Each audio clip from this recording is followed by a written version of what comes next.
يقول ما حكم الاحتفال بمولد النبي صلى الله عليه وسلم مولد ما كبر እንዴት ይታያል ነው ስለደረሰ የተጠየቀ ጥያቄ ይመስለኛል እንጂ ያው ብዙዎቹ ምን ብለን መልስ እንደምንሰጥ ያውቃሉ المهم ያው ሰዓቱን ደርሷል ማስፋት አልፈልግም ግን ባጭሩ በዓል ወደድንም ጠላን አመታዊ ቀንን ጠብቆ ያንን ቀን የላቀ እንደሆነ ማሰብ ነው ያ ደግሞ ሸሪዓዊ ማስረጃ ያስፈልጋል ለዚህ ነው መልእክተኛው አለይሂ ሰላቱ ወሰለም አቡ ዳውድ እና ሌሎች በዘገቡት ሐዲስ ላይ አነስ ኢብኑ ማሊክ እንደሚያስተላልፉልን መልእክተኛው አለይሂ ሰላቱ ወሰለም መዲና ሲመጡ ምን አጋጠማቸው አንሳሮች ወይም የመዲና ሰዎች የሚያከብሯቸው ሁለት በዓላት ነበሯቸው ያው ሃይማኖታዊ ይዘት ያልነበራቸው ወደደ لهما يومين يلعبون فيهما ሁለት ቀናት በጨዋታ በደስታ ያሳልፋሉ ስለዚህ ሁለት ቀናት ጠየቀው ምንድናቸው قال كن من الانصاروች قالوا كنا نلعب فيهما في الجاهليه በጃሂልያ ምን ተጫውተባቸው ቀናት ናቸው አሁን ዛሬም ያው ቀጠልና ያው የሚከለከል ነገር ስላላገኙ ማለት ነው ይዛለ ምን አልሞንተኛው አለይሂ ሰላቱ ወሰለም ان الله قد ابدلكم بهما خيرا منهما الله سبحانه وتعالى በሁለቱ ፋንታ የተሻሉ ሁለት በዓላትን ተክቶላችኋል አሉ ማን ነው የተካው ان الله قد ابدلكم بهما خيرا منهما የተሻለ ተክቶላችኋል አንደኛ ሁለት ነው ያሉት ሁለተኛ ይሄንንም ያደረገው ማን ነው አላህ ነው طيب انما ናቸው عيد الفطر እና عيد الاضحى ግልጽ ነው አይደለም ከዚህ አንፃር መልእክተኛውን አለይሂ ሰላቱ ወሰለም ከኛ በላይ የሚወዱት ለሳቸው ከኛ የበለጠ የሚቆረቆሩት ሰሃቦች ከሳቸውም ከነሱም በኋላ የመጡት ትውልዶች አላከበሩት ይሄ ሁሉም ያውቀዋል ግልጽ አይደል አከበሩ የሚልም የሚያከብሩት ወገኖች ራሱ ይሄንን ያውቁታል አላከበሩ ታላላቅ እስላም ሊቃውንት የመዝሀብ መሪ ተደርገው የሚቆጠሩትና አቡ ሐኒፋ ማሊክ ሻፊዒ አህመድ ሌሎችም አላከበሩ ከተወሰኑ ክፍለ ዘመናት በኋላ የመጣ ነው በዚህ ላይ ደግሞ ቀኑንም ካየነው ረቢዕ አልአወል 12ኛ ቀን እሳቸው የሞቱበት ቀን እንደሆነ የሲራ ዑለማዎች በጥቅሉ ይስማማሉ ምንም ኺላፍ የለም የተወለዱበትን ቀን አስመልክቶ ኺላፍ አለ ለምንድን ነው ኺላፍ ያለው ልክ ሲወለዱ ያው እሳቸው የተወለዱበት ቀን ነው እና ያዘው ተብሎ መመዝገብ አይቻልም አልታወቀም ነብይ እንደሚሆን አይደል ከዚህ አንፃር ኺላፍ አለ አንዳንዶቹ ረቢዕ አልአወል 9ኛው ቀን ይላሉ አንዳንዶቹ 10ኛው አንዳንዶቹ 11 አንዳንዶቹ 12 አንዳንዶቹ ረመዳን ይላሉ አንዳንዶቹ ረጀብ ሌላ ወር ይጠቅሳሉ በጣም ብዙ አቋሎች አሉ ግን በእርግጠኝነት የሞቱበት ቀን ምንም የማያጠራጥር ማለት ነው ረቢዕ አልአወል 12ኛው ቀን ይሄ ነገር ቢደነገግ ኖሮ የሐዘን ቀን ተደርጎ ሊታወጅ ይችል ነበር ያ ግን አይፈቀድም ረሱላህ ሰለላሁ ዐለይሂ ወሰለም ስላልደነገጉልን ማለት ነው አነስ ኢብኑ ማሊክ الصحيح እንደሚለው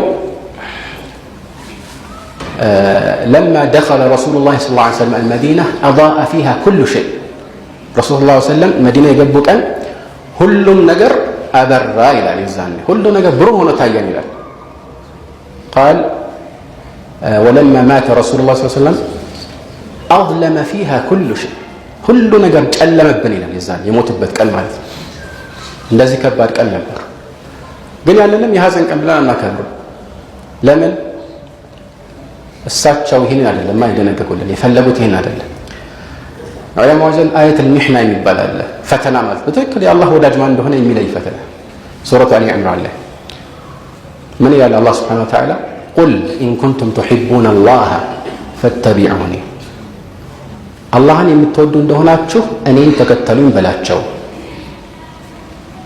ግልጽ ነው አይደል አላህን የምትወዱ እንደሆነ እኔን ተከተሉኝ በላቸው فاتبعوني يحببكم الله ويغفر لكم ذنوبكم ይሄን ካደረጋችሁ አላህ ይወዳችኋል ወንጀላችሁንም ይምርላችኋል ይላል የማያወላዳ ነገር ነው እና ከዚህ አንፃር ነገሩ ያው በጥሞና ሊታይ የሚገባው ነው የእልህ ርዕስ አይደለም እና ከሊ ስለከለከሉ እነሱን ለማናደድ ተብሎ የሚሰራ አይደለም በአንጻሩም ለምሳሌ አንዳንዶች እንደሚያደርጉት የሚያከብሩትን ሰው በእልህ መንፈስ እነሱ ይበልጥ እንዲገፉበት በሚያደርግ ቃና መናገርም ትክክል አይሆንም ግን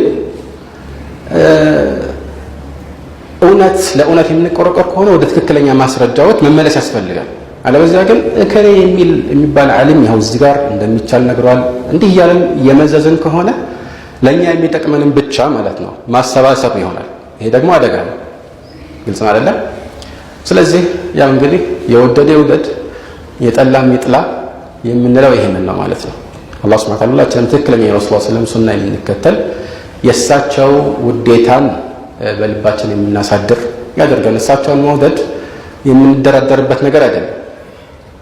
መልእክተኛው ዓለይሂ ሰላቱ ወሰላም في الصحيحين من حديث أنس لا يؤمن أحدكم حتى أكون أحب إليه من ولده ووالده والناس أجمعين ይላል። አንዳችሁም እኔ እሱ ዘንድ ከልጆቹ ከወላጁ ከሰው ልጆች ሁሉ የበለጠ ተወዳጅ እስካልሆንኩኝ ድረስ እስካልወደደኝ ድረስ ማለት ነው አመና አይባልም። ያን ኢማኑ አይሞላም፣ ጎዶሎ ነው ሁሌም ቢሆን ማለት ነው። የእሳቸው ውዴታ في الحقيقة ከማንም የበለጠ ቅድም እንዳልኩት ሰሃቦች ጋር አለ። ስለዚህ ቀላል ነገር ነው እነሱ የሰሩትን መስራት ነው። ሰሃቦች እኮ ረሱል ሰለላሁ ዐለይሂ ወሰለም ሲወዱ እንዲሁ እንወደውታለን እያሉ በየጊዜው የሚናገሩ አልነበሩ። አጠገባቸውም ተሰባስበው የሚጨፍሩም አልነበሩም። ምን ነበር የሚያደርጉት? በተግባር ያሳያሉ፣ በመከተል። ሁለተኛ ደግሞ መስዋዕትነት በመሆን ጦርነት ላይ አሁን ጦርነት ብትመለከቱ እኮ የተወሰኑ ሰሃቦች ቀስት ሲወረወር አማራጭ ሲጠፋ ረሱል ሰለላሁ ዐለይሂ ወሰለም ሲጋለጡ ያ ቀስት እሳቸው ላይ እንዳያርፍ ብለው ደረታቸውን የሚሰጡ ነበር። ስለዚህ ከነሱ የበለጠ ረሱል ሰለላሁ ዐለይሂ ወሰለም መውደድ አንችልም። ለዚህ ነው መልእክተኛው እነዚያን የመጀመሪያዎቹን ትውልዶች ያወደሷቸው ማለት ነው። እና ሐቂቀተን ይህንን የምንለው እንደ ምክር ነው፣ እንደ መግባቢያ ነው። አንዳንድ ጊዜ እንደ መርሆ ልንወስድ የሚገባ አንድ ትልቅ ነጥብ አለ ብዙዎች የሚሳሳቱበት። ምንድነው እሱ? የሚያወዛግብ ነገር ሲመጣ ውዝግቡ ከመኖሩ በፊት ወደ ነበረው ነጥብ እንመለስ። ቀላል መንገድ ይሄ ነው።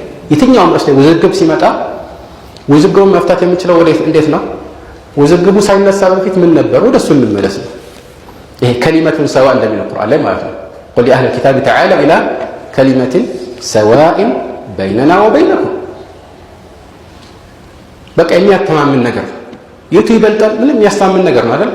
የቱ ይሻላል? حتى እንደ ጥንቃቄ ራሱ እኮ አንተ ግራ ቢገባ የቱ ይሄኛውም የሚለው ነገር ያሳምናል፣ ያኛውም ያሳምናል። ግን መቼም ሞይል ማክበር ወይም ሌሎችም እንደዚህ በዓላትን ያልተደረጉ ከመሆናቸው ጋር ማክበር ግዴታ ነው የሚል የለም መቼም። እኔ እስካሁን አላጋጠመኝም። ያው በተዘዋዋሪ እንደዚህ የሚያደርግ ቢኖርም ማለት ነው። በተዘዋዋሪ አለ አይደል? የነብዩ ወዳጆች ነው አክብሩ ማለት እሱ የፈለገው ይሄን የማያደርግ ሰው የነብዩ ወዳጅ አይደለም ማለት ሊሆን ይችላል ነው። ስለምናውቅ ነው እንደዚህ የምንለው። ብዙዎች እንዲህ የሚሉ አሉ። ግን አባባሉ በግልጽ አፉን ሞልቶ ደፍሮ ይሄ ዋጅብ ነው የሚል የለም፣ ግዴታ ነው የሚል አለ። ሰምታችኋል? የለም።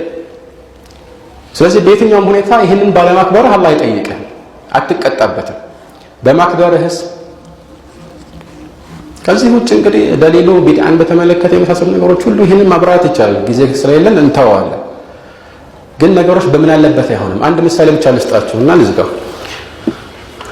ሰዒድ ብን ሙሰይብ የተባሉት ሰይዱ ታቢዒን ከታቢዒዎች ሁሉ ትልቁ ተብሎ የሚሞገሱት አንድ ጊዜ የሆነ ሰው ከፈጅር ሰላት በኋላ ከፈጅር ወቅት በኋላ ሰላቱ ሳይደርስ በፊት እየተነሳ 2 ረክዓ እየደጋገመ ሲሰግድ አዩት።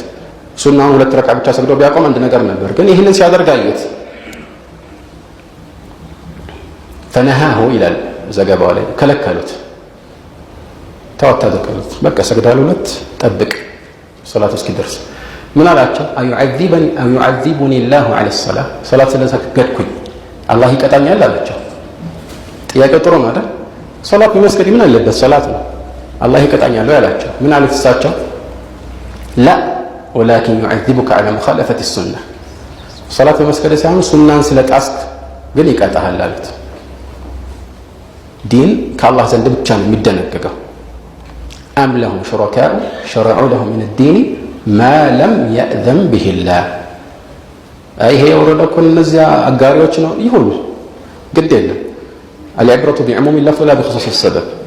أم لهم شركاء شرعوا لهم من الدين ما لم يأذن به الله ያልፈቀደው የሚደነግጉላቸው አጋሪዎች አሏቸው ወይ?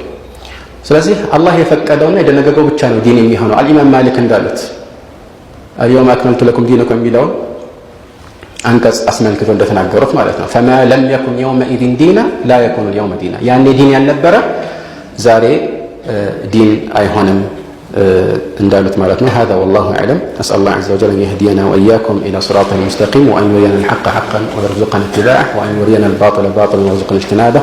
هذا والله أعلم. صلى الله على محمد وآله وأصحابه أجمعين.